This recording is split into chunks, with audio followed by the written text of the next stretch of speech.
Lafim-baovao hafa no tanterana tamin'ity androany ity ny fahatsiarovana ny kolonely Ratsimandrava izay nisy namono teny Ambohijatovo ny faha 12 ny volana febroary taona 2017. Manam-boninahitra izay nanana ny toerany manokana teto amin'ny firenena tokoa moa ny kolonely Ratsimandrava ka izay no nitsaroany ny zandary manokana tamin'ity androany ity.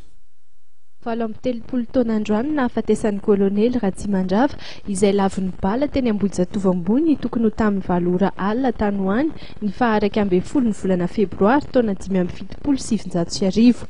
Isan'ireo malagasy voalohany nitantana ny komandin'ny zandarmaria pirenena nandritry ny repoblika voalohany ny tenany ka rary noho ireo zandary aty aoriana raha tsy aivina izany andro nahafatesana izany.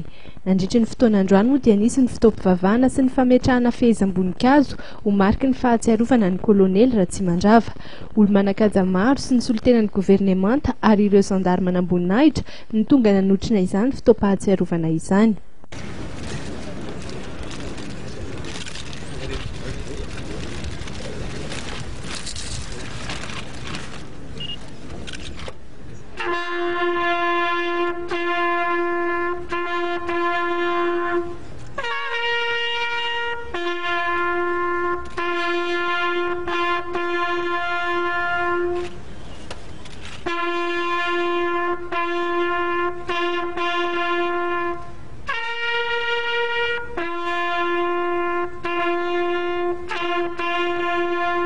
Fa voalazan'ny komandin'ny gendarmerie ombeny zany fa tsy ivina ihany.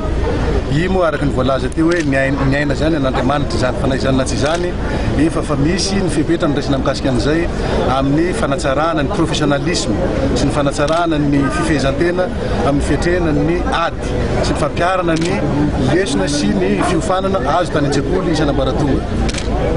Raha anay manokana ho manokana ny fanontaniana mipetraka sy le resaka fapetrakan'olona mampiady fa ny azany dia hoe olo manga-pirenena igny misy hevitra voiziny teto amin'ny tiranivo firenena ty ary velo ary narisy lahatra fa hevitra mahasoa ny firenena ity izay ny tokony hotrandrahana fa tsy mitady sujet hiadivana na ifanomezantsiny na mbola ifandarana indray araky ny pire teo hoe adinony lasa fa ateo ny hoavy araky ny pire zay akafiziny.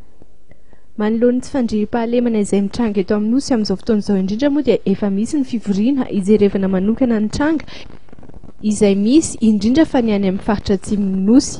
Mbola eo am-pandinina izany moa ireo mpitandro ny vilany mihinana ankehitriny. Na izany na tsy izany dia misy ihany koa ny fepetra raisina mahakasika ireny fisandohana ho mpitandro ny filaminana ireny ary nambarany sekretera-panjakana misahana ny zandarmaria fa hoentitra izy ireo amin'ireny fanaovana fitafy miaramila sy fisandohana ho mpitandro ny filaminana ireny.